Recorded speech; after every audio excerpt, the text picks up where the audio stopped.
Dracula by Bram Stoker. Chapters 10 to 12. Chapter 10. Letter Dr. Seward to Honorable Arthur Holmwood. 6 September. My dear Art, my news today is not so good. Lucy this morning had gone back a bit. There is, however, one good thing which has arisen from it. Mrs. Westerner was naturally anxious concerning Lucy, and has consulted me professionally about her. I took advantage of the opportunity and told her that my old master Van Helsing, the great specialist, was coming to stay with me, and that I would put her in his charge conjointly with myself, so now we can come and go without alarming her unduly, for a shock to her would mean sudden death, and this in Lucy's weak condition might be disastrous to her. We are hedged in with difficulties, all of us, my poor old fellow, but please God we shall come through them all right.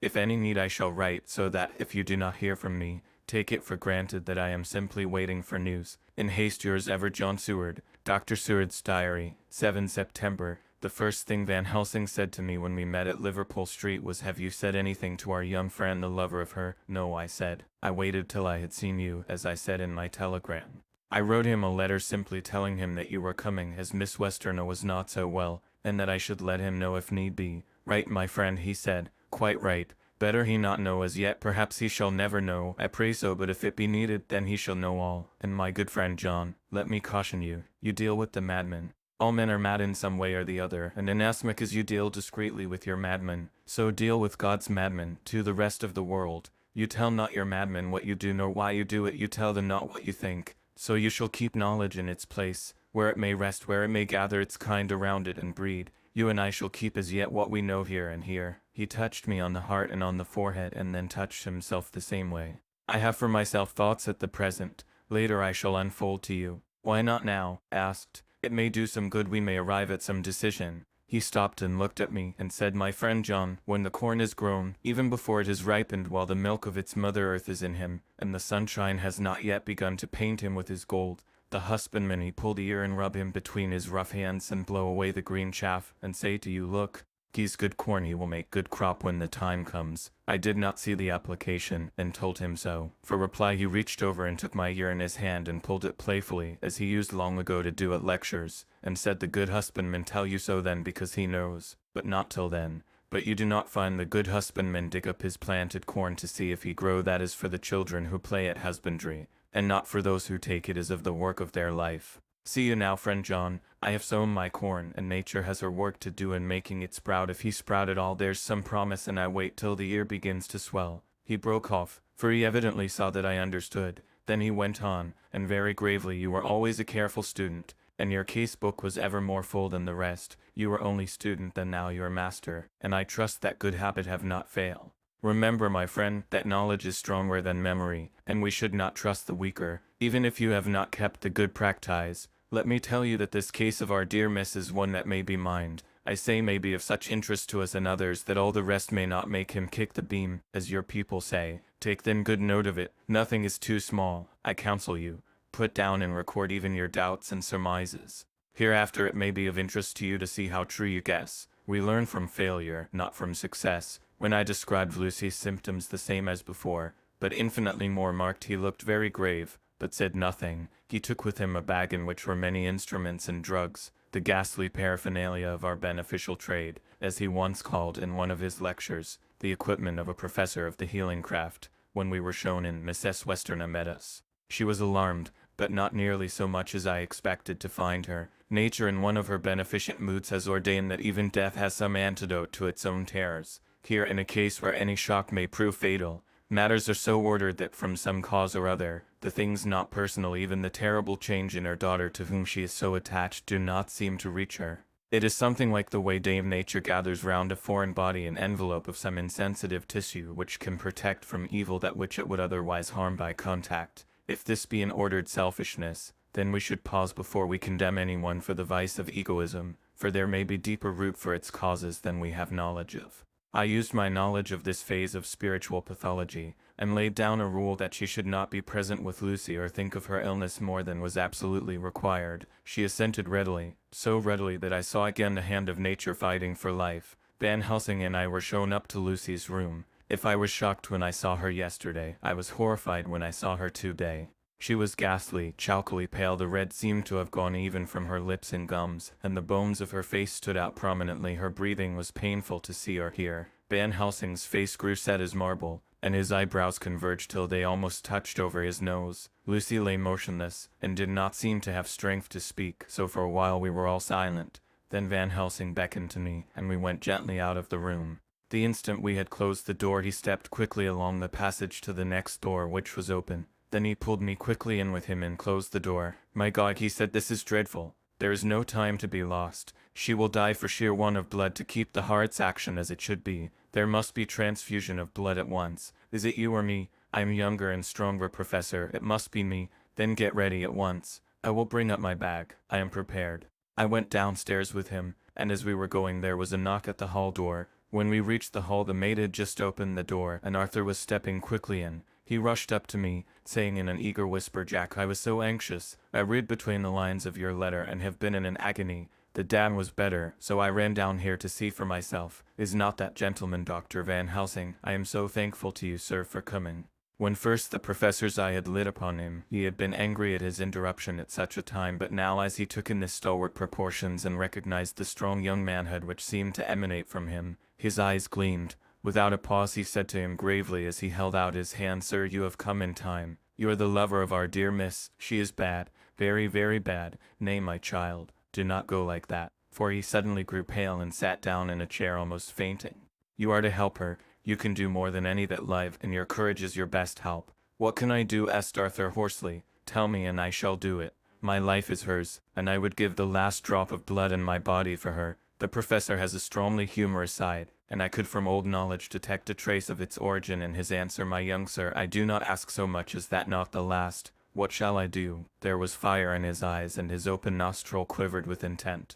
Van Helsing slapped him on the shoulder. "Come," he said. "You're a man, and it is a man we want. You're better than me, better than my friend John." Arthur looked bewildered, and the professor went on by explaining in a kindly way, "Young miss is bad, very bad. She wants blood, and blood she must have or die. My friend John and I have consulted, and we are about to perform what we call transfusion of blood, to transfer from full veins of one to the empty veins which pine for him. John was to give his blood, as he is the more young and strong than me." Sir Arthur took my hand and wrung it hard in silence. "But now you are here, you are more good than us, old or young, who toil much in the world of thought. Our nerves are not so calm and our blood not so bright than yours." Arthur turned to him and said, "If you only knew how gladly I would die for her, you would understand." He stopped, with a sort of choke in his voice. "Good boy," said Van Helsing. "In the not so far off you will be happy that you have done all for her you love. Come now and be silent. You shall kiss her once before it is done. But then you must go, and you must leave at my sign. Say no word to madam, you know how it is with her. There must be no shock, any knowledge of this would be one. Come." We all went up to Lucy's room. Arthur by direction remained outside. Lucy turned her head and looked at us, but said nothing. She was not asleep, but she was simply too weak to make the effort. Her eyes spoke to us, that was all. Van Helsing took some things from his bag and laid them on a little table out of sight. Then he mixed a narcotic, and coming over to the bed, said cheerily, "Now, little miss, here is your medicine. Drink it off like a good child. See, I lift you so that to swallow is easy." Yes, she had made the effort with success. It astonished me how long the drug took to act. This, in fact, marked the extent of her weakness. The time seemed endless until sleep began to flicker in her eyelids. At last, however, the narcotic began to manifest its potency, and she fell into a deep sleep. When the professor was satisfied, he called Arthur into the room and bade him strip off his coat. Then he added, "You may take that one little kiss whiles I bring over the table." Friend John helped me, so neither of us looked whilst he bent over her. Van Helsing, turning to me, said, "He is so young and strong, and of blood so pure, that we need not defibrinate it." Then with swiftness but with absolute method, Van Helsing performed the operation. As the transfusion went on, something like life seemed to come back to poor Lucy's cheeks. Then through Arthur's growing pallor, the joy of his face seemed absolutely to shine. After a bit I began to grow anxious, for the loss of blood was telling on Arthur, strong man as he was. It gave me an idea of what a terrible strain Lucy's system must have undergone, that what weakened Arthur only partially restored her. But the professor's face was set, and he stood watch in hand, and with his eyes fixed now on the patient and now on Arthur. I could hear my own heart beat. Presently he said in a soft voice, "Do not stir an instant. It is enough. You attend him, I will look to her." When all was over I could see how much Arthur was weakened. I dressed the wound and took his arm to bring him away. When Van Helsing spoke without turning round, "The man seems to have eyes in the back of his head. The brave lover, I think, deserve another kiss, which he shall have presently." And as he had now finished his operation, he adjusted the pillow to the patient's head. As he did so, the narrow black velvet band which he seems always to wear round her throat, buckled with an old diamond buckle which her lover had given her, was dragged a little up, and showed a red mark on her throat. Arthur did not notice it, but I could hear the deep hiss of indrawn breath, which is one of Van Helsing's ways of betraying emotion. He said nothing at the moment, but turned to me, saying, "Now take down our brave young lover, give him of the port wine, and let him lie down a while. He must then go home and rest, sleep much and eat much, that he may be recruited of what he is so given to his love. He must not stay here. Hold a moment. I may take it, sir, that you are anxious of result. Then bring it with you that in all ways the operation is successful. You have saved her life this time, and you can go home and rest easy in mind that all that can be is. I shall tell her all when she is well. She shall love you none the less for what you have done. Goodbye." When Arthur had gone, I went back to the room. Lucy was sleeping gently, but her breathing was stronger. I could see the counterpane move as her breast heaved. By the bedside sat Van Helsing, looking at her intently. The velvet band again covered the red mark. I asked the professor in a whisper, "What do you make of that mark on her throat? What do you make of it?" "I have not examined it yet," I answered, and then and there proceeded to loose the band. Just over the external jugular vein there were 2 punctures, not large but not wholesome looking. There was no sign of disease, but the edges were white and worn looking, as if by some trituration. It at once occurred to me that this wound, or whatever it was, might be the means of that manifest loss of blood, but I abandoned the idea as soon as formed, for such a thing could not be. The whole bed would have been drenched to a scarlet with the blood which the girl must have lost to leave such a pallor as she had before the transfusion. "Well," said Van Helsing. "Well," said I can make nothing of it." The professor stood up. "I must go back to Amsterdam tonight," he said. "There are books and things there which I want. You must remain here all the night, and you must not let your sight pass from her." "Shall I have a nurse?" I asked. "We are the best nurses, you and I. You keep watch all night, see that she is well fed, and that nothing disturbs her. You must not sleep all the night. Later on we can sleep, you and I. I shall be back as soon as possible, and then we may begin." "May begin," I said. "What on earth do you mean?" "We shall see," he answered as he hurried out. He came back a moment later and put his head inside the door and said with warning finger held up, "Remember, she is your charge. If you leave her and harm befall, you shall not sleep easy hereafter. Doctor." Surratt's diary continued. 8 September. I sat up all night with Lucy. The opiate worked itself off towards dusk, and she waked naturally. She looked a different being from what she had been before the operation. Her spirits even were good, and she was full of a happy vivacity, but I could see evidences of the absolute prostration which she had undergone. When I told Mrs. Westerner that Dr. Van Helsing had directed that I should sit up with her, she almost pooh-poohed the idea, pointing out her daughter's renewed strength and excellent spirits. I was firm, however, and made preparations for my long vigil. When her maid had prepared her for the night, I came in, having in the meantime had supper, and took a seat by the bedside. She did not in any way make objection, but looked at me gratefully whenever I caught her eye. After a long spell she seemed sinking off to sleep, but with an effort seemed to pull herself together and shook it off. This was repeated several times with greater effort and with shorter pauses as the time moved on. It was apparent that she did not want to sleep, so I tackled the subject at once. "You do not want to go to sleep?" "No, I am afraid to go to sleep." "Why so?" "It is the boon we all crave for." "Ah, not if you were like me. If sleep was to you a presage of horror." "A presage of horror? What on earth do you mean?" "I don't know. Oh, I don't know. And that is what is so terrible. All this weakness comes to me in sleep until I dread the very thought. But my dear girl, you may sleep tonight. I am here watching you, and I can promise that nothing will happen. Ah, I can trust you." I seized the opportunity and said, "I promise you that if I see any evidence of bad dreams I will wake you at once. You will? Oh, will you really? How good you are to me. Then I will sleep." And almost at the word she gave a deep sigh of relief, and sank back, asleep. All night long I watched by her. She never stirred, but slept on in a deep, tranquil, life-giving, health-giving sleep. Her lips were slightly parted, and her breast rose and fell with the regularity of a pendulum. There was a smile on her face, and it was evident that no bad dreams had come to disturb her peace of mind. In the early morning her maid came, and I left her in her care and took myself back home, for I was anxious about many things. I sent a short wire to Van Helsing and to Arthur, telling them of the excellent result of the operation. My own work, with its manifold arrears, took me all day to clear off. It was dark when I was able to inquire about my zoophagous patient. The report was good. He had been quite quiet for the past day and night. A telegram came from Van Helsing at Amsterdam whilst I was at dinner, suggesting that I should be at Hillingham tonight, as it might be well to be at hand, and stating that he was leaving by the night mail and would join me early in the morning. 9 September. I was pretty tired and worn out when I got to Hillingham. For 2 nights I had hardly had a wink of sleep, and my brain was beginning to feel that numbness which marks cerebral exhaustion. Lucy was up and in cheerful spirits.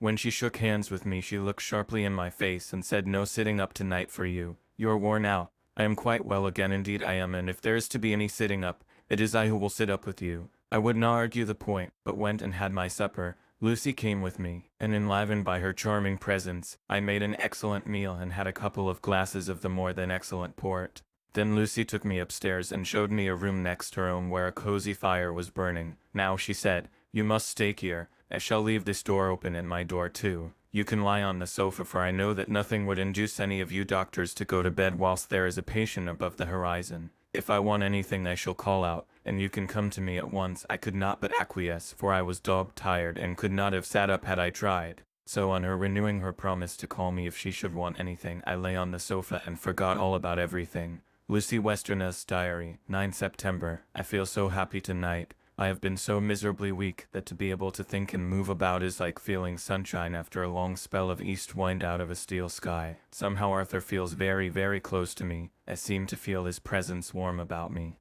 I suppose it is that sickness and weakness are selfish things and turn our inner eyes and sympathy on ourselves, whilst health and strength give love rein, and in thought and feeling he can wander where he wills. I know where my thoughts are, if Arthur only knew. My dear, your ears must tingle as you sleep, as mine do waking. Oh, the blissful rest of last night, how I slept, with that dear good Dr. Seward watching me. And tonight I shall not fear to sleep, since he is close at hand and within call. Thank everybody for being so good to me. Thank God. Good night, Arthur. Dr. Seward's diary, 10 September. I was conscious of the professor's hand on my head and started awake all in a second. That is one of the things that we learn in an asylum at any rate. And how is our patient? Well, when I left her, or rather when she left me, I answered. "Come, let us see," he said, and together we went into the room. The blind was down, and I went over to raise it gently, whilst Van Helsing stepped with his soft cat-like tread over to the bed. As I raised the blind, and the morning sunlight flooded the room, I heard the professor's low hiss of inspiration, and knowing its rarity, a deadly fear shot through my heart. As I passed over, he moved back, and his exclamation of horror, God in Himmel, needed no enforcement from his agonized face. He raised his hand and pointed to the bed, and his iron face was drawn and ashen white. I felt my knees begin to tremble. There on the bed, seemingly in a swoon, lay poor Lucy, more horribly white and wan-looking than ever. Even the lips were white, and the gums seemed to have shrunken back from the teeth, as we sometimes see in a corpse after a prolonged illness. Van Helsing raised his foot to stamp in anger, but the instinct of his life and all the long years of habit stood to him, and he put it down again softly. "Quick," he said. "Bring the brandy." I flew to the dining room and returned with the decanter. He wetted the poor white lips with it, and together we rubbed palm and wrist and heart.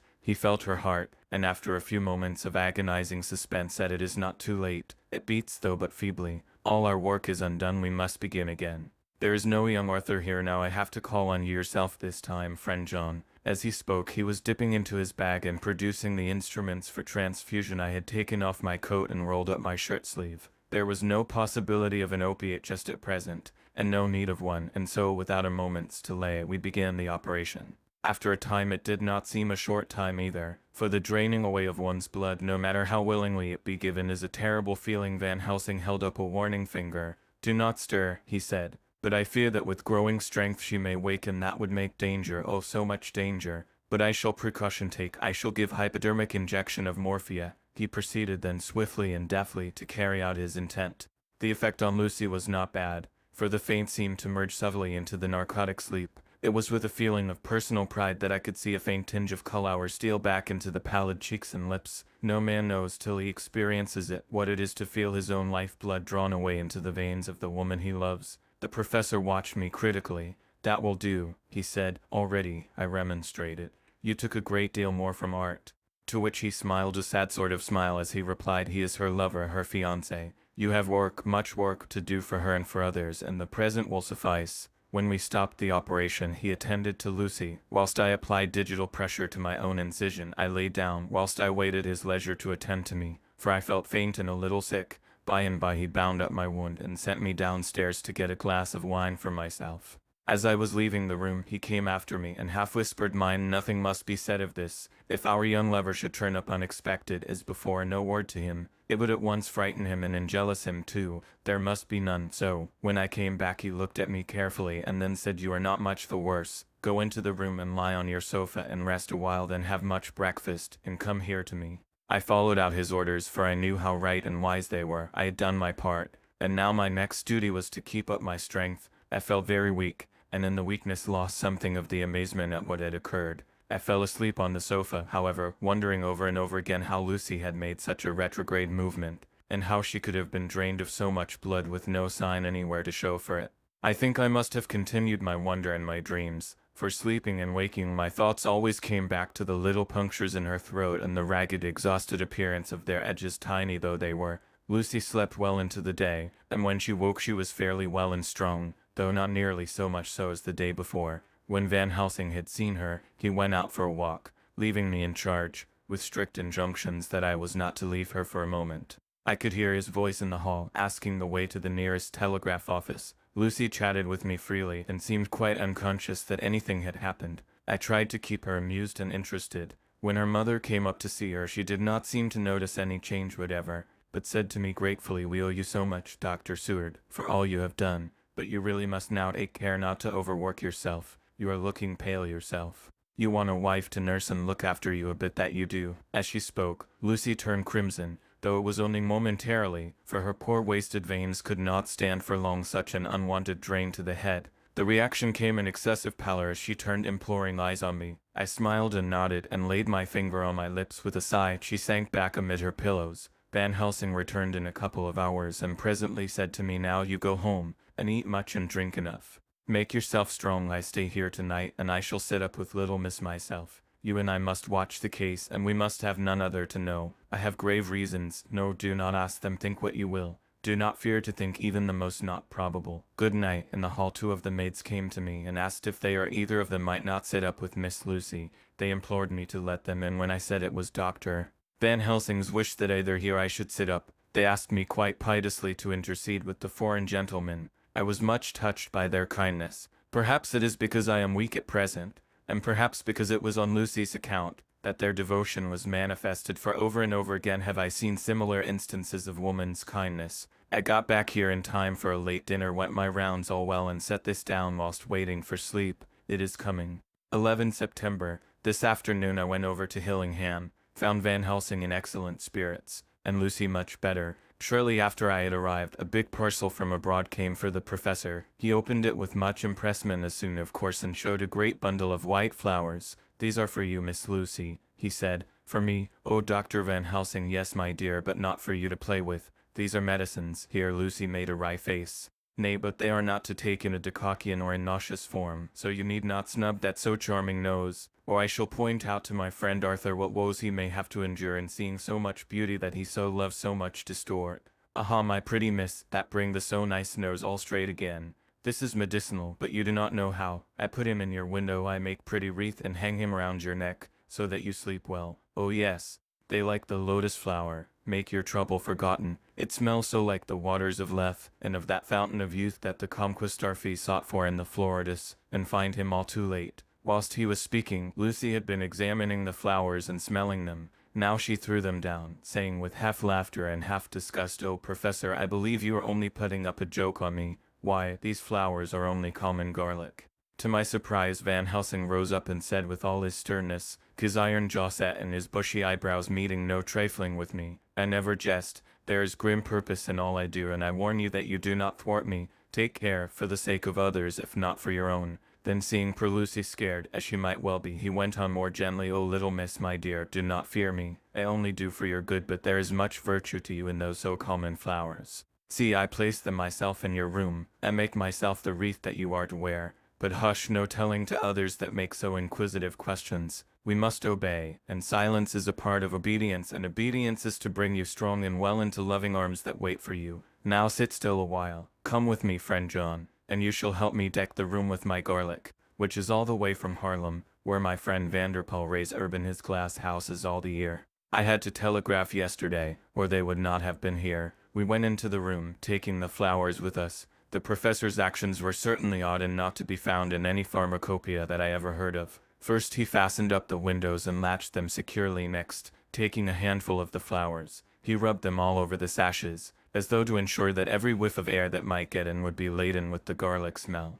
Then with the wisp he rubbed all over the jamb of the door above, below, and at each side, and round the fireplace in the same way. It all seemed grotesque to me, and presently I said, "Well, Professor, I know you always have a reason for what you do, but this certainly puzzles me. It is well we have no septic here, or you would say that you were working some spell to keep out an evil spirit." "Perhaps I am," he answered quietly as he began to make the wreath which Lucy was to wear round her neck. We then waited whilst Lucy made her toilet for the night, and when she was in bed he came and himself fixed the wreath of garlic round her neck. The last words he said to her were, "Take care you do not disturb it, and even if the room feel close, do not tonight open the window or the door." "I promise," said Lucy, "and thank you both 1,000 times for all your kindness to me. Oh, what have I done to be blessed with such friends?" As we left the house in my fly, which was waiting, Van Helsing said, "Tonight I can sleep in peace, and sleep I want 2 nights of travel, much reading in the day between, and much anxiety on the day to follow, and a night to sit up without to wink. Tomorrow in the morning early you call for me, and we come together to see our pretty miss, so much more strong for my spell which I have work. Ho, ho." He seemed so confident that I, remembering my own confidence 2 nights before and with the baneful result, felt awe and vague terror. It must have been my weakness that made me hesitate to tell it to my friend, but I felt it all the more like unhid tears. Chapter 11. Lucy Westerner's Diary. 12 September. How good they all are to me. I quite love that dear Dr. Van Helsing. I wonder why he was so anxious about these flowers. He positively frightened me. He was so fierce. And yet he must have been right, for I feel comfort from them already. Somehow I do not dread being alone tonight, and I can go to sleep without fear. I shall not mind any flapping outside the window. Oh, the terrible struggle that I have had against sleep so often of late, the pain of the sleepslands, or the pain of the fear of sleep, with such unknown horrors as it has for me. How blessed are some people, whose lives have no fears, no dreads, to whom sleep is a blessing that comes nightly, and brings nothing but sweet dreams. Well, here I am tonight, hoping for sleep, and lying like Ophelia in the play, with virgin krantz and maiden strewments. I never liked garlic before, but tonight it is delightful. There is peace in its smell. I feel sleep coming already. Good night, everybody. Dr. Seward's Diary. 13 September. Called at the Berkeley and found Van Helsing as usual, up to time. The carriage ordered from the hotel was waiting. The professor took his bag, which he always brings with him now. Let all be put down exactly. Van Helsing and I arrived at Hillingham at 8 o'clock. It was a lovely morning. The bright sunshine and all the fresh feeling of early autumn seemed like the completion of nature's annual work.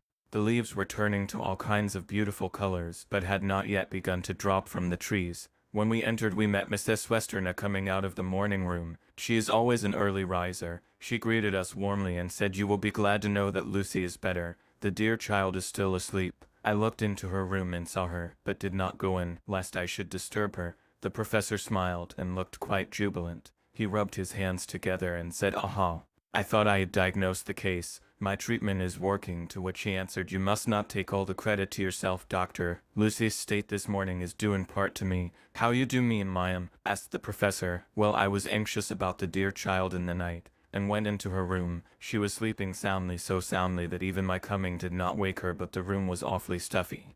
There were a lot of those horrible strong-smelling flowers about everywhere, and she had actually a bunch of them round her neck. I feared that the heavy odour would be too much for the dear child in her weak state, so I took them all away and opened a bit of the window to let in a little fresh air. You will be pleased with her, I am sure." She moved off into her boudoir, where she usually breaks faded early. As she had spoken, I watched the professor's face and saw it turn ashen grey. He had been able to retain his self-command whilst the poor lady was present, for he knew her state and how mischievous a shock would be. He actually smiled on her as he held open the door for her to pass into her room. But the instant she had disappeared, he pulled me suddenly and forcibly into the dining room and closed the door. Then for the first time in my life I saw Van Helsing break down. He raised his hands over his head in a sort of mute despair, and then beat his palms together in a helpless way. Finally he sat down on a chair and, putting his hands before his face, began to sob, with loud dry sobs that seemed to come from the very racking of his heart. Then he raised his arms again, as though appealing to the whole universe. God, God, God," he said. "What have we done, what has this poor thing done, that we are so sore beset? Is there fate amongst us still sent down from the pagan world of old, that such things must be, and in such way? This poor mother, all unknowing, and all for the best as she think, does such thing as lose her daughter body and soul, and we must not tell her, we must not even warn her, or she die and then both die. Oh, how we are beset, how are all the powers of the devils against us. Suddenly he jumped to his feet. Come, he said, come, we must see and act. Devils or no devils, or all the devils at once, it matters not, we fight him all the same. He went to the hall door for his back, and together we went up to Lucy's room. Once again I drew up the blind, whilst Van Helsing went towards the bed. This time he did not start as he looked on the poor face with the same awful waxen pallor as before. He wore a look of stern sadness and infinite pity. As I expected, he murmured, with that hissing inspiration of his which meant so much. Without a word he went and locked the door, and then began to set out on the little table the instruments for yet another operation of transfusion of blood. I had long ago recognized the necessity and begun to take off my coat, but he stopped me with a warning hand. No, he said, today you must operate, I shall provide, you are weakened already. As he spoke he took off his coat and rolled up his shirt sleeve. Again the operation, again the narcotic, again some return of colour to the ashy cheeks, and the regular breathing of healthy sleep. This time I watched whilst Van Helsing recruited himself and rested. Presently he took an opportunity of telling Mrs. Westerna that she must not remove anything from Lucy's room without consulting him, that the flowers were of medicinal value, and that the breathing of their odor was a part of the system of cure. Then he took over the care of the case himself, saying that he would watch this night and the next and would send me word when to come. After another hour Lucy waked from her sleep, fresh and bright and seemingly not much the worse for her terrible ordeal. What does it all mean? I am beginning to wonder if my long habit of life amongst the insane is beginning to tell upon my own brain. Lucy Westerna's diary, 17 September, 4 days and nights of peace. I am getting so strong again that I hardly know myself. It is as if I had passed through some long nightmare, and had just awakened to see the beautiful sunshine and feel the fresh air of the morning around me. I have a dim half-remembrance of long anxious times of waiting and fearing darkness in which there was not even the pain of hope to make present distress more poignant, and then long spells of oblivion, and the rising back to life as a diver coming up through a great press of water. Since, however, Dr. Van Helsing has been with me, all this bad dreaming seems to have passed away. The noises that used to frighten me out of my wits, the flapping against the windows, the distant voices which seemed so close to me, the harsh sounds that came from I know not where and commanded me to do I know not what, have all ceased. I go to bed now without any fear of sleep. I do not even try to keep awake. I have grown quite fond of the garlic, and a boxful arrives for me every day from Haarlem. Tonight Dr. Van Helsing is going away, as he has to be for a day in Amsterdam, but I need not be watched. I am well enough to be left alone. Thank God for mother's sake, and dear Arthur's, and for all our friends who have been so kind. I shall not even feel the change, for last night Dr. Van Helsing slept in his chair a lot of the time. I found him asleep twice when I awoke, but I did not fear to go to sleep again, although the Bowser bats or something napped almost angrily against the window panes. The Pall Mall Gazette, 18 September. The Escaped Wolf. Perilous adventure of our interviewer. Interview with the keeper in the Zoological Gardens. After many inquiries and almost as many refusals, and perpetually using the words Pall Mall Gazette as a sort of talisman, I managed to find the keeper of the section of the Zoological Gardens in which the wolf department is included. Thomas Belder lives in one of the cottages in the enclosure behind the Elephant House, and was just sitting down to his tea when I found him. Thomas and his wife are hospitable folk, elderly and without children. And if the specimen I enjoyed of their hospitality be of the average kind, their lives must be pretty comfortable. The keeper would not enter on what he called business until the supper was over, and we were all satisfied. Then when the table was cleared and he had lit his pipe, he said, "Now, sir, you can go on and arsk me what you want. You'll excosi me refasen to talk of professional subjects afore meals. I gives the wolves and the jackals and the hyenas in all our section their tea afore I begins to arsk them questions." "How do you mean? Ask them questions," I queried, wishful to get him into a talkative humor. "Tidin' of them over the eat with a pole is one way, scratchin' of their hears is another. When gents as is flush wants a bit of a show-orf to their gals, I don't so much mind the fuss the eating with the pole afore I chucks in their dinner, but I waits till they've had their sherry and coffee, so to speak, afore I tries on with the ear scratchin'. Mind you," he added philosophically, "there's a deal of the same nature in us as in them there animals. Here's you a-comin' and arsking of me questions about my business, and I that grumpy like that only for your bloomin' orf, kid. I'd na seen you blowed fust fore I'd answer. Not even when you arsked me sarcastic like if I'd like you to arsk the superintendent if you might arsk me questions. Without offense, did I tell yer to go to L? You did. And when you said you'd report me for usin' of obscene language, that was it in me over the head. But the arf Quinn made that all right. I weren't going to fight, so I waited for the food and did with my owl as the wolves and lions and tigers does. But Lord love your art, now that the old ooman has stuck a chunk of her tea cake in me and rinsed me out with her bloomin' old teapot, and I've lit up. You may scratch my ears for all you're worth, and won't you even a growl out of me drive along with your questions. I know what you're comin' at, that ere escaped wolf exactly. I want you to give me your view of it. Just tell me how it happened, and when I know the facts, I'll get you to say what you consider was the cause of it, and how you think the whole affair will end. All right, Governor. Disner is about the old story. That ere wolf, what we call Berserker, was one of 3 grey ones that came from Norway to GM Rocks, which we bought off him 4 years ago. He was a nice, well-behaved wolf, that never gave no trouble to talk of. I'm more surprised at him for wanting to get out nor any other animal in the place. But there, you can't trust wolves no more nor women.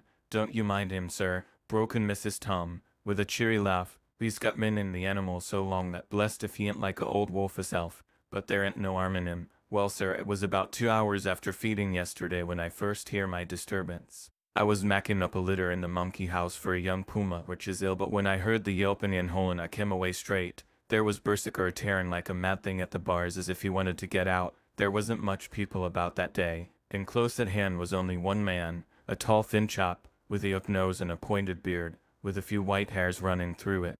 He had a hard, cold look and red eyes, and I took a sort of mislike to him, for it seemed as if it was him as they was here attended at. He had white kid gloves on his hands, and he pointed out the animals to me and says, "Keeper, these wolves seem upset at something." "Maybe it's you," says I, for I did not like the airs as he give yourself. He didn't get angry, as I hoped he would, but he smiled a kind of insolent smile, with a mouth full of white sharp teeth. "Oh no, they wouldn't like me," he says.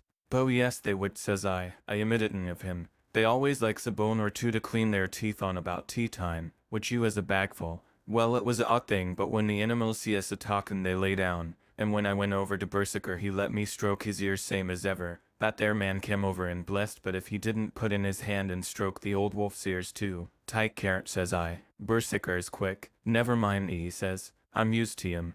"Are you in the business yourself?" I says, taking off my hat, for a man what trades in wolves, etc., is a good friend to keepers. "No," says he, "not exactly in the business, but I even made pets of several." And with that he lifts his head as polite as a lord and walks away. Old Berserker kept a looking arter him till he was out of sight, and then went and lay down in a corner and wouldn't come howling o' heavening. Well, last night, so soon as the moon was up, the wolves here all began at howling. There warn't nothing for them to owl at. There warn't no one near, except someone that was evidently a-calling a dog somewheres out back of the gardings in the park road. Once or twice I went out to see that all was right, and it was, and then the howling stopped.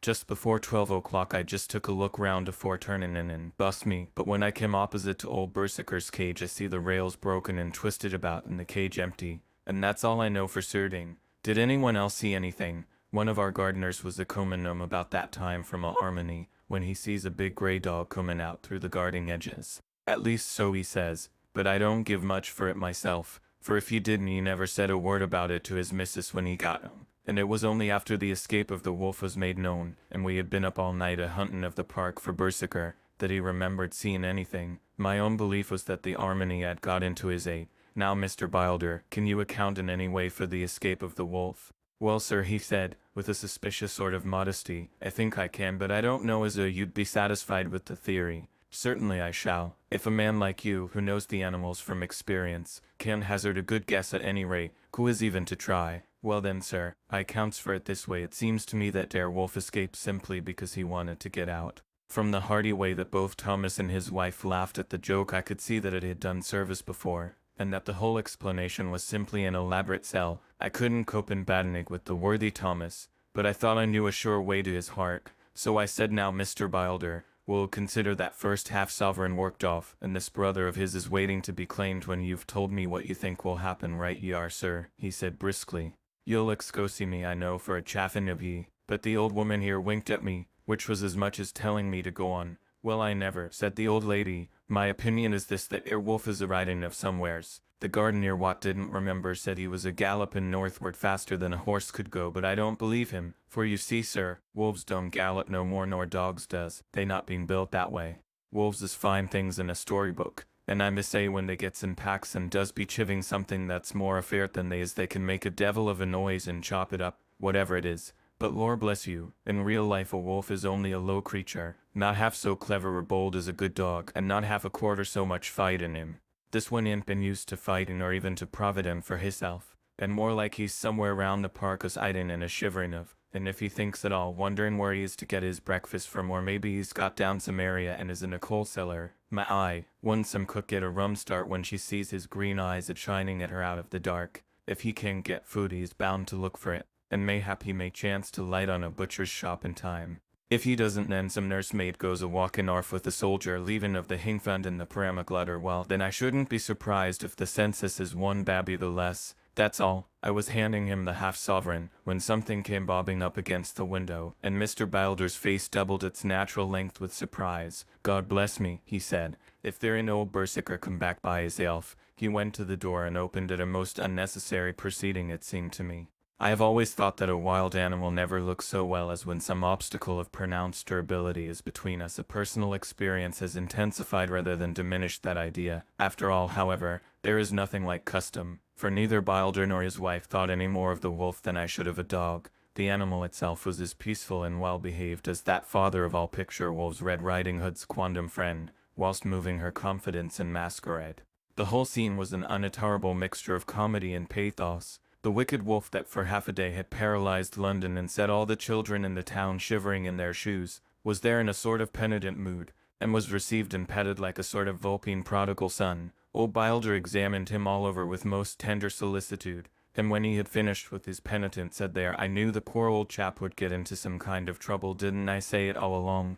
Here's his head all cut and full of broken glass. He's been a-getting over some blooming wall or other. It's a shame that people are allowed to top their walls with broken bottles. This here's what comes of it. Come along, Berserker." He took the wolf and locked him up in a cage, with a piece of meat that satisfied in quantity at any rate the elementary conditions of the fatted calf, and went off to report. I came off too, to report the only exclusive information that is given today regarding the strange escapade at the zoo. Dr. Seward's diary, 17 September. I was engaged after dinner in my study posting up my books, which through press of other work and the many visits to Lucy, had fallen sadly into arrear. Suddenly the door was burst open, and in rushed my patient, with his face distorted with passion.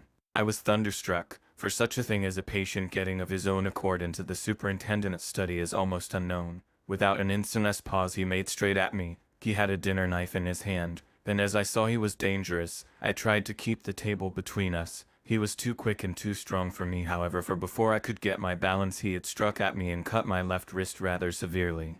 Before he could strike again, however, I got in my right and he was sprawling on his back on the floor. My wrist bled freely, and quite a little pool trickled onto the carpet. I saw that my friend was not intent on further effort, and occupied myself binding up my wrist, keeping a wary eye on the prostrate figure all the time.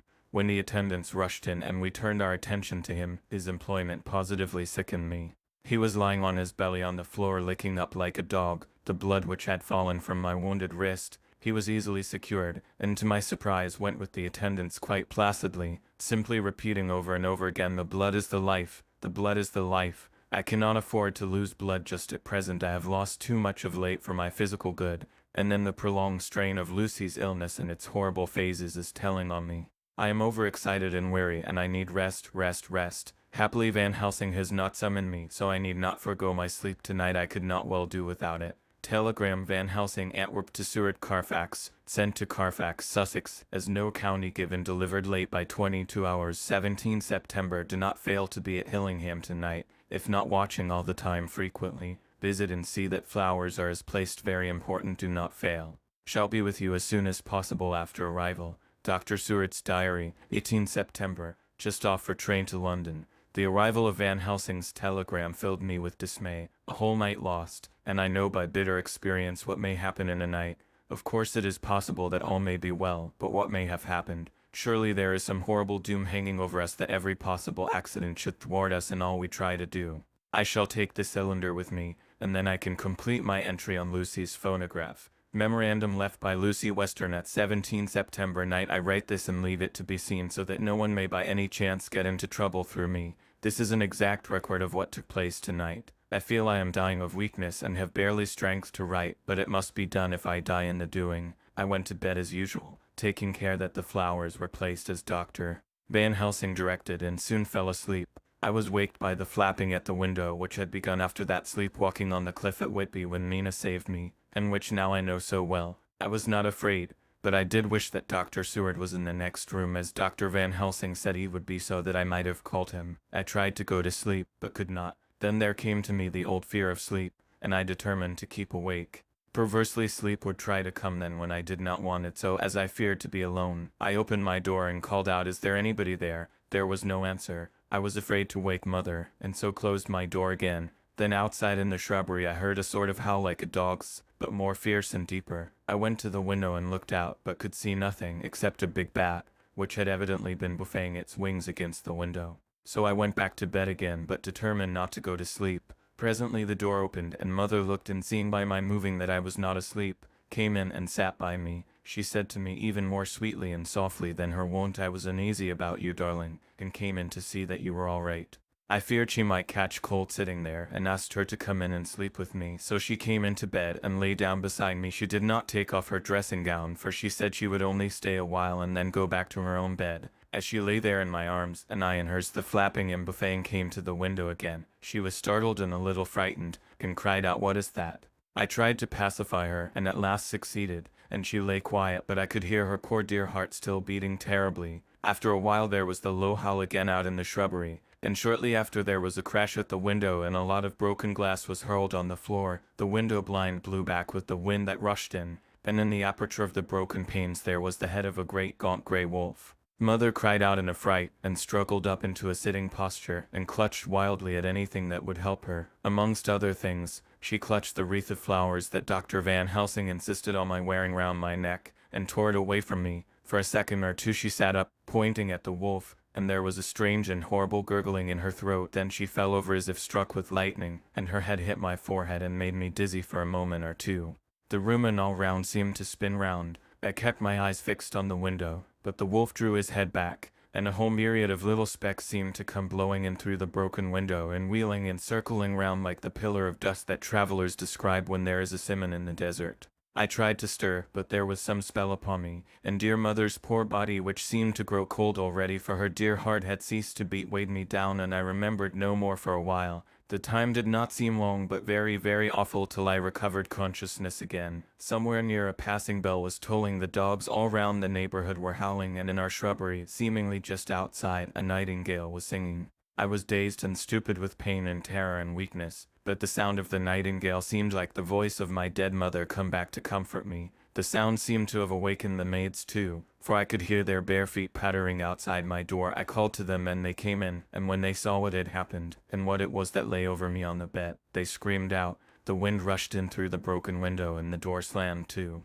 They lifted off the body of my dear mother and laid her, covered up with a sheet, on the bed after I had got up. They were all so frightened and nervous that I directed them to go to the dining room and have each a glass of wine. The door flew open for an instant and closed again. The maid shrieked, and then went in a body to the dining room, and I laid what flowers I had on my dear mother's breast. When they were there I remembered what Dr. Van Helsing had told me, but I didn't like to remove them, and besides, I would have some of the servants to sit up with me now. I was surprised that the maids did not come back. I called them, but got no answer, so I went to the dining room to look for them. My heart sank when I saw what had happened. They all four lay helpless on the floor, breathing heavily. The decanter of sherry was on the table half full, but there was a queer acrid smell about. I was suspicious and examined the decanter.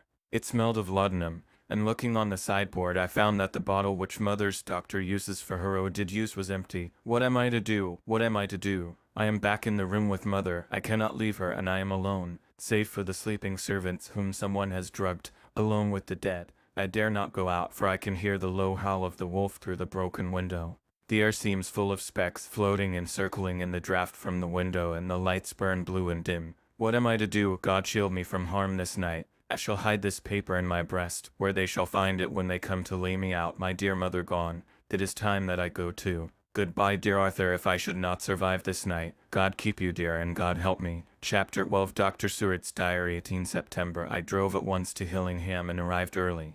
Keeping my cab at the gate, I went up the avenue alone. I knocked gently and rang as quietly as possible, for I feared to disturb Lucy or her mother, and hoped to only bring a servant to the door. After a while, finding no response, I knocked and rang again, still no answer. I cursed the laziness of the servants that they should lie abed at such an hour, for it was now 10 o'clock, and so rang and knocked again, but more impatiently, but still without response. Hitherto I had blamed only the servants, but now a terrible fear began to assail me. Was this desolation but another link in the chain of doom which seemed drawing tight around us? Was it indeed a house of death to which I had come, too late? I knew that minutes, even seconds of delay, might mean hours of danger to Lucy, if she had had again one of those frightful relapses, and I went round the house to try if I could find by chance an entry anywhere. I could find no means of ingress. Every window and door was fastened and locked, and I returned baffled to the porch. As I did so, I heard the rapid pit-pat of a swiftly driven horse's feet. They stopped at the gate, and a few seconds later I met Van Helsing running up the avenue.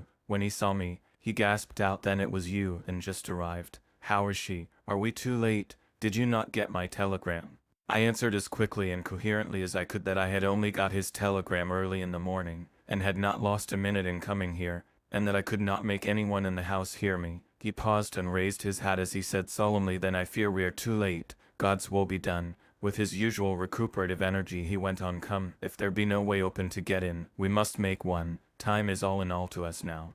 We went round to the back of the house, where there was a kitchen window. The professor took a small surgical saw from his case, and handing it to me, pointed to the iron bars which guarded the window. I attacked them at once, and had very soon cut through 3 of them. Then with a long thin knife we pushed back the fastening of the sashes and opened the window. I helped the professor in and followed him. There was no one in the kitchen or in the servants' rooms, which were close at hand.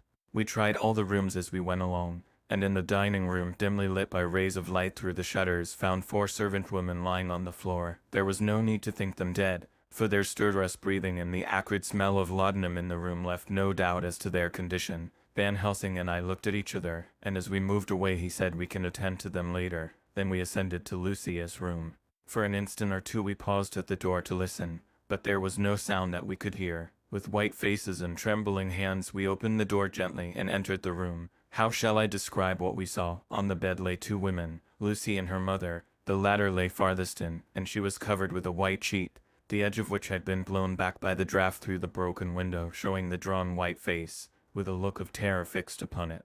By her side lay Lucy, with face white and still more drawn. The flowers which had been round her neck we found upon her mother's bosom, and her throat was bare, showing the 2 little wounds which we had noticed before, but looking horribly white and mangled. Without a word the professor bent over the bed, his head almost touching poor Lucy's breast. Then he gave a quick turn of his head, as of one who listens, and leaping to his feet, he cried out to me, "It is not yet too late. Quick, quick, bring the brandy." I flew downstairs and returned with it, taking care to smell and taste it, lest it too were drugged like the decanter of sherry which I found on the table. The maids were still breathing, but more restlessly, and I fancied that the narcotic was wearing off. I did not stay to make sure, but returned to Van Helsing. He rubbed the brandy, as on another occasion, on her lips and gums and on her wrists and the palms of her hands. He said to me, "I can do this, all that can be at the present. You go wake those maids, flick them in the face with a wet towel, and flick them hard. Make them get heat and fire and a warm bath. This poor soul is nearly as cold as that beside her. She will need be heated before we can do anything more." I went at once and found little difficulty in waking 3 of the women. The 4th was only a young girl, and the drug had evidently affected her more strongly, so I lifted her on the sofa and let her sleep. The others were dazed at first, but as remembrance came back to them they cried and sobbed in a hysterical manner. I was stern with them, however, and would not let them talk. I told them that one life was bad enough to lose, and that if they delayed they would sacrifice Miss Lucy. So sobbing and crying they went about their way, half clad as they were, and prepared fire and water. Fortunately the kitchen and boiler fires were still alive, and there was no lack of hot water. We got a bath and carried Lucy out as she was and placed her in it. Whilst we were busy chafing her limbs there was a knock at the hall door. One of the maids ran off, curried on some more clothes, and opened it. Then she returned and whispered to us that there was a gentleman who had come with a message from Mr. Holmwood. I bade her simply tell him that he must wait, for we could see no one now. She went away with the message, and engrossed with our work I clean forgot all about him. I never saw in all my experience the professor work in such deadly earnest. I knew as he knew that it was a stand-up fight with death, and in a pause told him so. He answered me in a way that I did not understand, but with the sternest look that his face could wear. If that were all, I would stop here where we are now, and let her fade away into peace, for I see no light in life over her horizon. He went on with his work with, if possible, renewed and more frenzied vigor. Presently we both began to be conscious that the heat was beginning to be of some effect. Lucy's heart beat a trifle more audibly to the stethoscope, and her lungs had a perceptible movement. Van Helsing's face almost beamed, and as we lifted her from the bath and rolled her in a hot sheet to dry her, he said to me, "The first gain is ours." Check to the king. We took Lucy into another room which had by now been prepared, and laid her in bed and forced a few drops of brandy down her throat. I noticed that Van Helsing tied a soft silk handkerchief round her throat. She was still unconscious, and was quite as bad as, if not worse than, we had ever seen her. Van Helsing called in one of the women, and told her to stay with her and not to take her eyes off her till we returned, and then beckoned me out of the room. "We must consult as to what is to be done," he said as we descended the stairs. In the hall he opened the dining room door, and we passed in, he closing the door carefully behind him. The shutters had been opened, but the blinds were already down. With that obedience to the etiquette of death which the British woman of the lower classes always rigidly observes, the room was therefore dimly dark. It was, however, light enough for our purposes. Van Helsing's sternness was somewhat relieved by a look of perplexity. He was evidently torturing his mind about something, so I waited for an instant, and he spoke. "What are we to do now? Where are we to turn for help? We must have another transfusion of blood, and that soon, or that poor girl's life won't be worth an hour's purchase. You're exhausted already. I am exhausted too. I fear to trust those women, even if they would have courage to submit. What are we to do for someone who will open his veins for her? What's the matter with me anyhow?" The voice came from the sofa across the room, and its tones brought relief and joy to my heart, for they were those of Quincy Morris. Van Helsing started angrily at the first sound, but his face softened and a glad look came into his eyes as I cried out, "Quincy Morris," and rushed towards him with outstretched hands. "What brought you here?" I cried as our hands met. "I guess art is the cause." He handed me a telegram. "Have not heard from Seward for 3 days, and am terribly anxious. Cannot leave father still in same condition. Send me word how Lucy is. Do not delay. Holmwood." I think I came just in the nick of time. "You know you have only to tell me what to do." Van Helsing strode forward, and took his hand, looking him straight in the eyes as he said, "A brave man's blood is the best thing on this earth when a woman is in trouble. You're a man and no mistake. Well, the devil may work against us for all he's worth, but God sends us men when we want them. Once again we went through that ghastly operation. I have not the heart to go through with the details." Lucy had got a terrible shock, and it told on her more than before, for though plenty of blood went into her veins, her body did not respond to the treatment as well as on the other occasions. Her struggle back into life was something frightful to see and hear. However, the action of both heart and lungs improved. Then Van Helsing made a subcutaneous injection of morphia, as before, and with good effect. Her faint became a profound slumber. The professor watched whilst I went downstairs with Quincy Morris, and sent one of the maids to pay off one of the cabmen who were waiting. I left Quincy lying down after having a glass of wine, and told the cook to get ready a good breakfast. Then a thought struck me, and I went back to the room where Lucy now was. When I came softly in, I found Van Helsing with a sheet or two of note paper in his hand. He had evidently read it, and was thinking it over as he sat with his hand to his brow.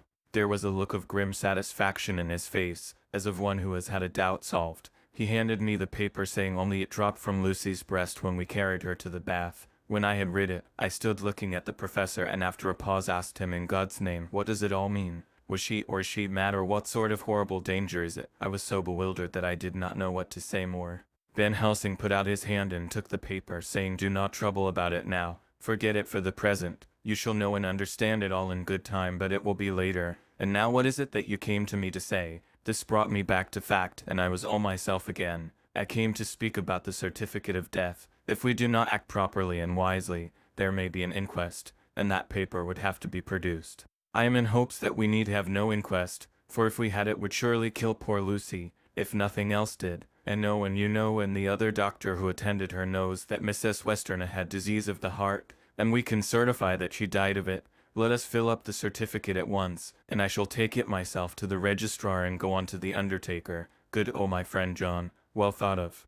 Truly Miss Lucy, if she be sad in the foes that beset her, is at least happy in the friends that love her. 1, 2, 3, all open their veins for her, besides one old man. Ah yes, I know, friend John, I am not blind. I love you all the more for it. Now go." In the hall I met Quincy Morris, with a telegram for Arthur telling him that Mrs. Westerner was dead, that Lucy also had been ill but was now going on better, and that Van Helsing and I were with her.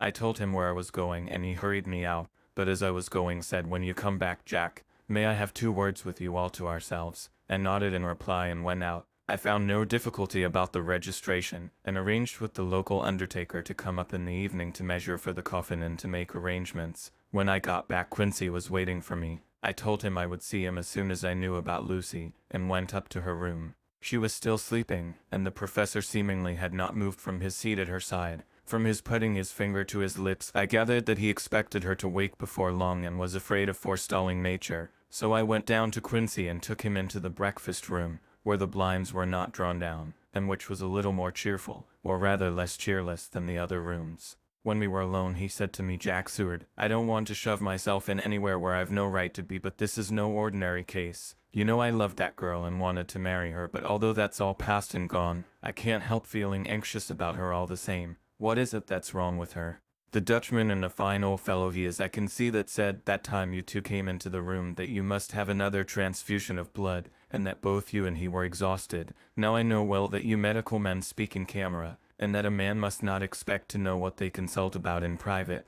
But this is no common matter, and whatever it is, I have done my part. Is not that so? That's so, I said, and he went on, I take it that both you and Van Helsing had done already what I did today. Is not that so? That's so, and I guess Art was in it too. When I saw him 4 days ago down at his own place, he looked queer. I have not seen anything pulled down so quick since I was on the Pampas and had a mare that I was fond of go to grass all in a night. One of those big bats that they call vampires had got at her in the night, and what with his gorge and the vein left open, there wasn't enough blood in her to let her stand up, and I had to put a bullet through her as she lay. Jack, if you may tell me without betraying confidence, Arthur was the first. Is not that so?" As he spoke, the poor fellow looked terribly anxious. He was in a torture of suspense regarding the woman he loved, and his utter ignorance of the terrible mystery which seemed to surround her intensified his pain. His very heart was bleeding, and it took all the manhood of him, and there was a royal lot of it, too, to keep him from breaking down. I paused before answering, for I felt that I must not betray anything which the professor wished kept secret, but already he knew so much and guessed so much that there could be no reason for not answering, so I answered in the same phrase, "That's so.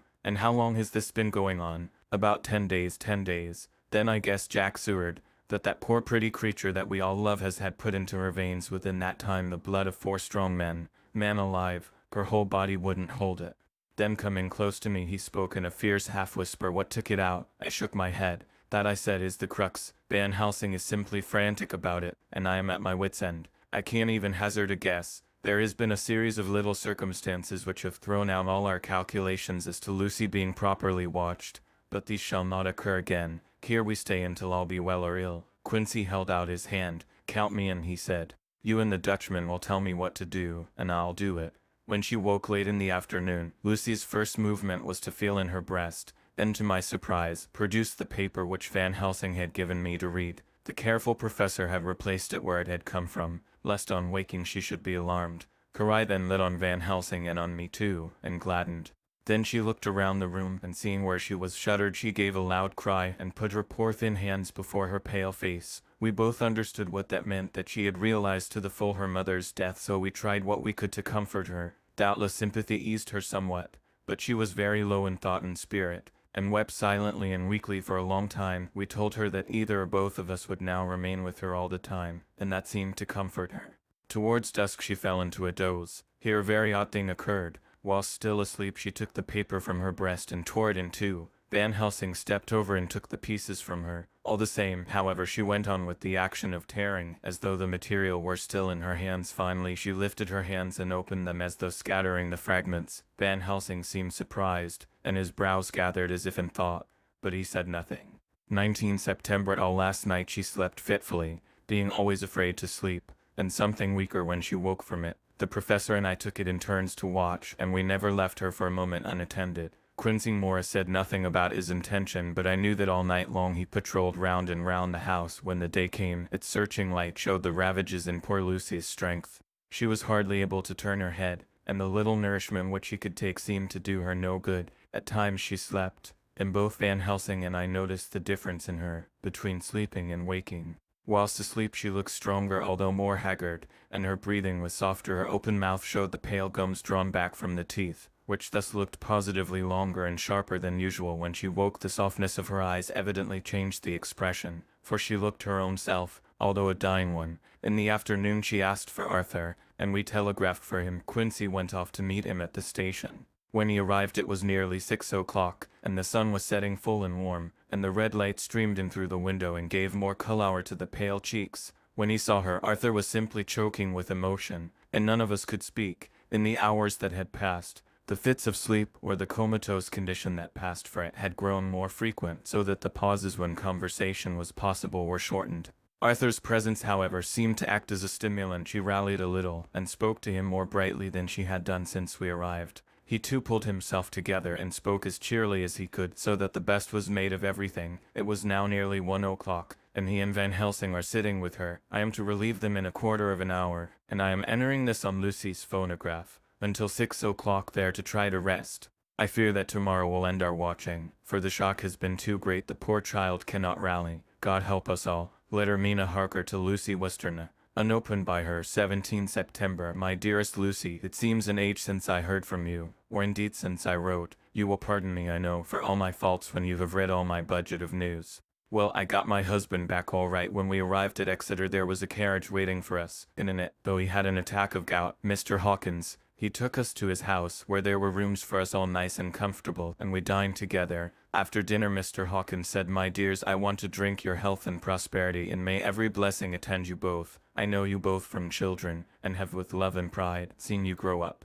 Now I want you to make your home here with me. I have left to me neither chick nor child, all are gone, and in my will I have left you everything. I cried, Lucy dear, as Jonathan and the old men clasped hands. Our evening was a very, very happy one. So here we are, installed in this beautiful old house, and from both my bedroom and the drawing room I can see the great elms of the cathedral close, with their great black stems standing out against the old yellow stone of the cathedral, and I can hear the rooks overhead cawing and chattering and gossiping all day, after the manner of rooks and humans. I am busy, I need not tell you, ranging things in housekeeping. Jonathan and Mr.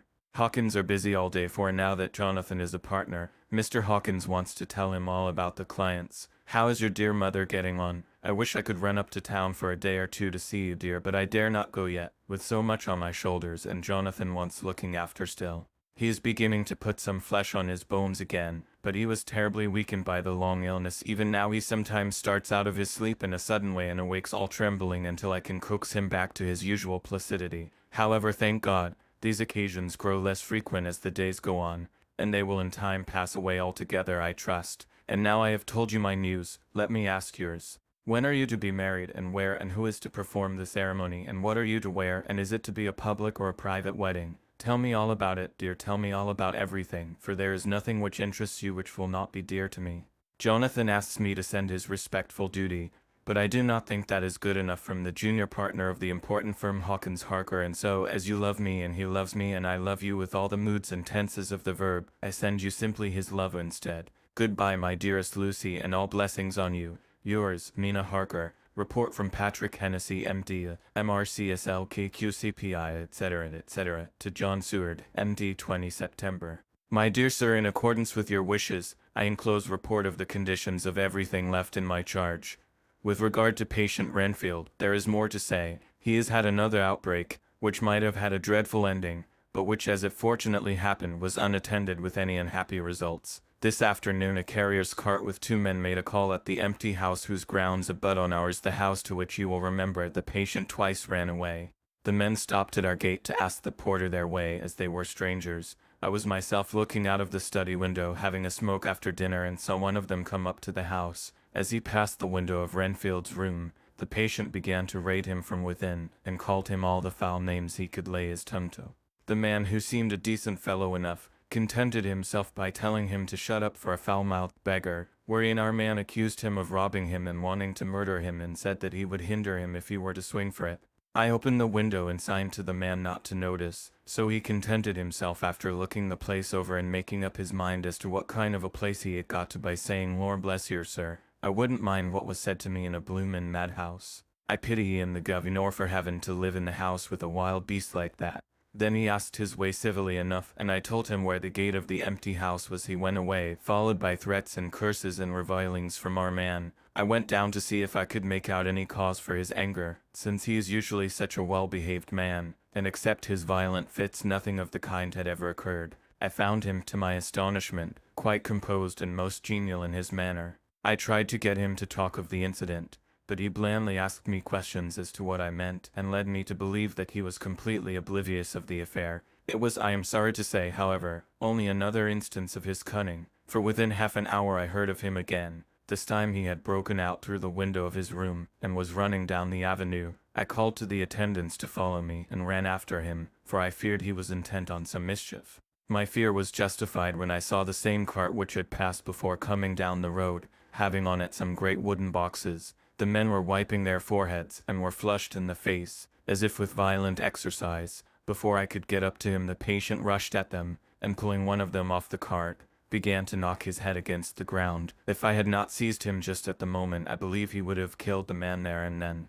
The other fellow jumped down and struck him over the head with the butt end of his heavy whip. It was a terrible blow, but he did not seem to mind it, but seized him also, and struggled with the three of us, pulling us to and fro as if we were kittens. You know I am no lightweight, and the others were both burly men. First he was silent in his fighting, but as we began to master him and the attendants were putting a straight waistcoat on him, he began to shout, "I'll frustrate them. They shan't rob me. They shan't murder me by inches. I'll fight for my lord and master," and all sorts of similar incoherent ravings. It was with very considerable difficulty that they got him back to the house and put him in the padded room. One of the attendants, Hardy, had a finger broken. However, I set it all right, and he is going on well. The two carriers were at first loud in their threats of actions for damages, and promised to rain all the penalties of the law on us. Their threats were, however, mingled with some sort of indirect apology for the defeat of the two of them by a feeble madman. They said that if it had not been for the way their strength had been spent in carrying and raising the heavy boxes to the cart, they would have made short work of him. They gave as another reason for their defeat the extraordinary state of drouth to which they had been reduced by the dusty nature of their occupation, and the reprehensible distance from the scene of their labors of any place of public entertainment. I quite understood their drift, and after a stiff glass of grog, or rather more of the same, and with each a sovereign in hand, they made light of the attack, then swore that they would encounter a worse madman any day for the pleasure of meeting so blooming good a bloke as your correspondent. I took their names and addresses in case they might be needed.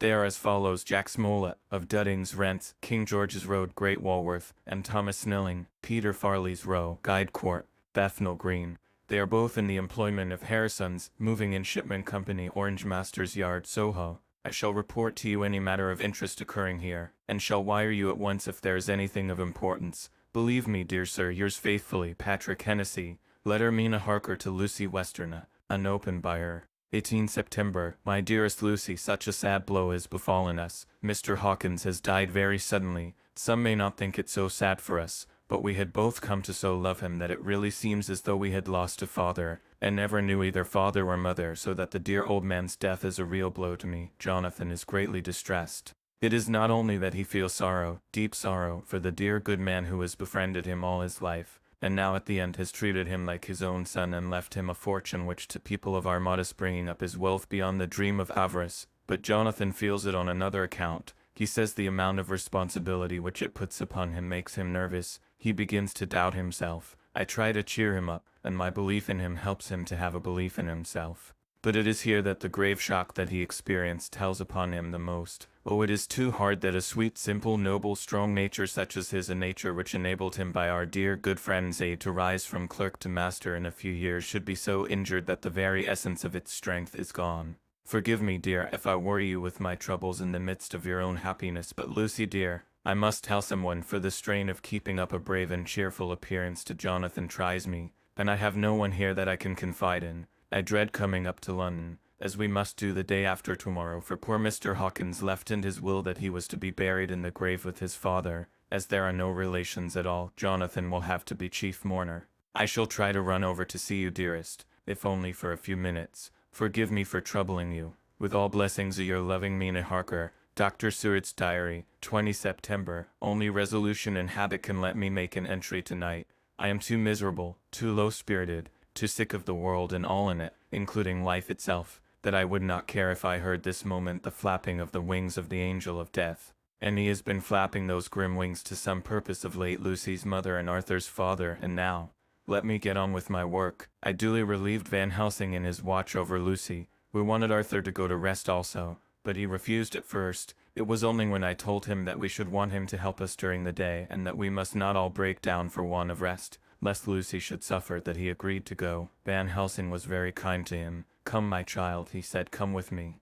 You are sick and weak and have had much sorrow and much mental pain, as well as that tax on your strength that we know of. You must not be alone, for to be alone is to be full of fears and alarms. Come to the drawing room, where there is a big fire and there are 2 sofas. You shall lie on one, and I on the other, and our sympathy will be comfort to each other, even though we do not speak, and even if we sleep."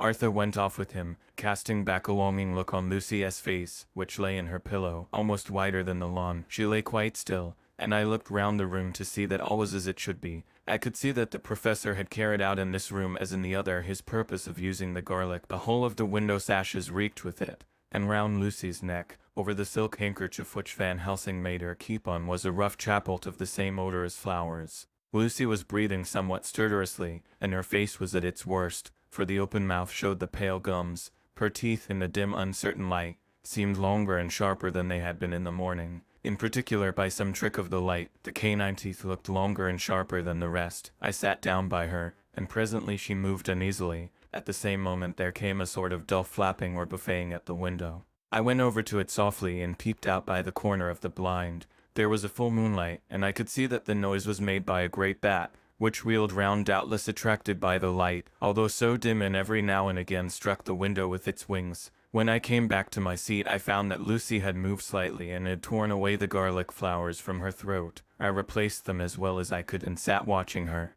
Presently she woke, and I gave her food, as Van Helsing had prescribed. She took but a little, and that languidly. There did not seem to be with her now the unconscious struggle for life and strength that had hitherto so marked her illness. It struck me as curious that the moment she became conscious she pressed the garlic flowers close to her.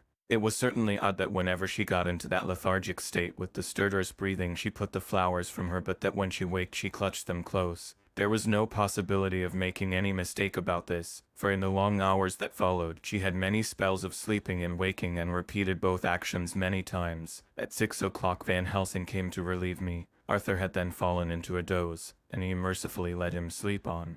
When he saw Lucy's face I could hear the hissing indraw of his breath, and he said to me in a sharp whisper, "Draw up the blind, I want light." Then he bent down and, with his face almost touching Lucy's, examined her carefully. He removed the flowers and lifted the silk handkerchief from her throat. As he did so he started back, and I could hear his ejaculation, "Mein Gott," as it was smothered in his throat. I bent over and looked too, and as I noticed some queer chill came over me. The wounds on the throat had absolutely disappeared. For fully 5 minutes Van Helsing stood looking at her, with his face at its sternest. Then he turned to me and said calmly, "She is dying. It will not be long now. It will be much difference, mark me, whether she dies conscious or in her sleep. Wake that poor boy and let him come and see the last. He trusts us and we have promised him." I went to the dining room and waked him. He was dazed for a moment, but when he saw the sunlight streaming in through the edges of the shutters he thought he was late and expressed his fear. I assured him that Lucy was still asleep, but told him as gently as I could that both Van Helsing and I feared that the end was near. He covered his face with his hands and slid down on his knees by the sofa, where he remained perhaps a minute with his head buried, praying, whilst his shoulders shook with grief. I took him by the hand and raised him up. "Come," I said, "my dear old fellow, summon all your fortitude. It will be best and easiest for her." When we came into Lucy's room I could see that Van Helsing had, with his usual forethought, been putting matters straight and making everything look as pleasing as possible. He had even brushed Lucy's hair, so that it lay on the pillow in its usual sunny ripples. When we came into the room she opened her eyes, and seeing him, whispered softly, "Arthur, oh my love, I am so glad you have come." He was stooping to kiss her when Van Helsing motioned him back. "No," he whispered, "not yet. Hold her hand, it will comfort her more." So Arthur took her hand and knelt beside her, and she looked her best, with all the soft lines matching the angelic beauty of her eyes. Then gradually her eyes closed and she sank to sleep. For a little bit her breast heaved softly and her breath came and went like a tired child's, and then insensibly there came the strange change which I had noticed in the night.